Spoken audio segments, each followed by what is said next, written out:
用朴素的茶具还原真实的茶品。大家好，我是真茶君普洱，今天依旧评测茶友寄过来的一款茶。大家来看一下，这是一个茶友寄过来的2020年冰岛坝歪古树茶。好，我们把这款茶来做一个评测，看普文给大家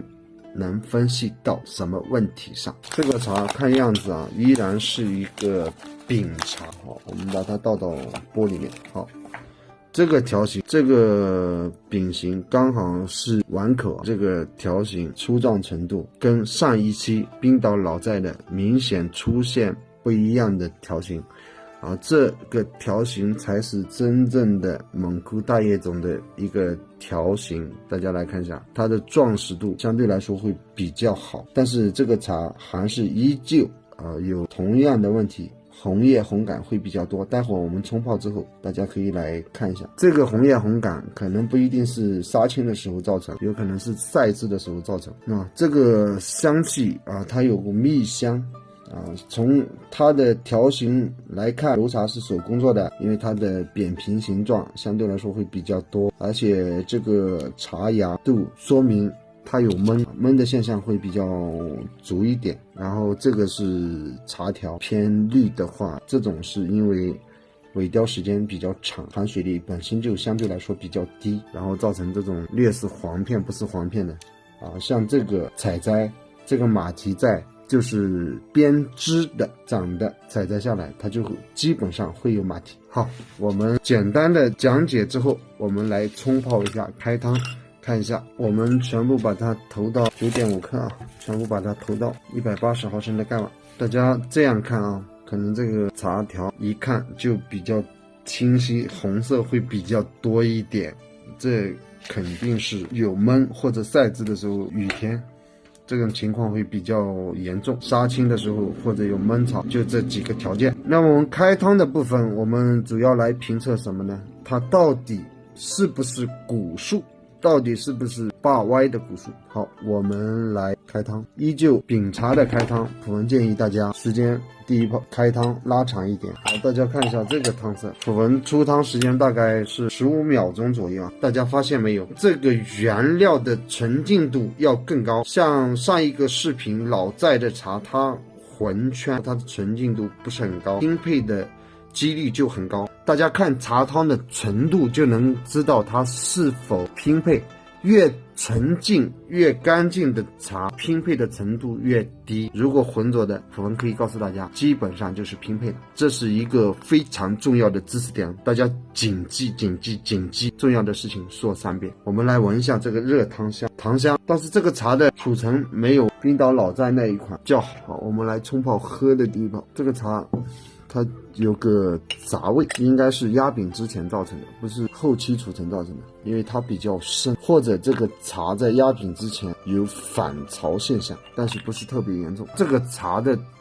热汤香当中闻出来一个特点是什么？高温杀青，然后又有闷，香气的清爽度不高，闻起来的香气汤色它是非常舒服的，还是偏有一点点绿色这是很正宗的。因为这个里面的一股杂味普文可以这么说，它这个杂味我们可以联想为什么会产生这种杂味，跟它的晒制方法是有关系的，要么就是贴地晒的，所以你会感觉到这种水泥的或者那种地气的味道这个茶的口感跟前面的冰岛老寨是完全两回事它的纯净度更高，但是它的那个杂味一直都在。普文估计一定是在地上晒的，并不是在帘子上晒的，帘子上晒不出这种杂味。我们来泡第二泡喝的。好，再来闻一下香，这个味道还在。我不知道这个茶友他认为这个味道是正不正宗的，但是水系度非常好，确实这个茶跟冰岛坝歪那边是非常接近的，而且它的喉韵非常可以，是通的，但唯一就是色底，这类茶不适合长期储存。好，我们来泡喝的第3泡，待会儿给大家看液体，茶水比较少，我们出汤快一点，纯净度非常好，不是几块地的拼配，这个汤色是1块地的那种纯净度，大家看一下，清澈度非常好，绝对是蒙古片区的。但是这个茶普文可以这么说，这个口感不是头村茶的口感，或者村尾茶的口感，因为头村茶的韵那种糖甜不一样。香气啊，这个茶蜜香还是很重的，茶汤当中含蜜香，说明一个问题：揉茶、焖茶，焖过之后的蜜香会比没有焖的蜜香要重。普文讲的这个焖是杀青过后的焖，杯底蜜香非常好，但是还掺杂着一种晒的一种杂味。好，我们来看一下叶底，仔细给大家讲解一下。这个叶底它的颜色，它是相对来说比较暗沉的黄绿，而且偏黄啊，像这种绝对是发酵红色了，较多的红感。还有晒的时候，这个茶是阴晒的。这个完整的叶底我们看一下，没错，这个是蒙古大叶种，没有错。黄是杀青完的闷，所以整体叶看上去闷黄。这是蒙古的一个做茶风格吧。阳光暴晒还有一个特点会让它极度的红感，就是杀青完之后的含水率太高了。好，我们来做一个综合判断。这个茶可以确定的是，肯定是蒙古大叶种，而且是比较接近并这个包括它的口感上的回甘的甜度调型，它是属于一口料，是一个地域的，汤色也比较轻，不是一个头村料村尾的料，因为它的鲜爽度、茶的味道的香气、季节香是一个村尾料。给大家说个小窍门，我们如何来评判它的生长情况？大家看一下这个节跟这个节来看，这个生长刚好是在雨季，因为茶好的生长环境，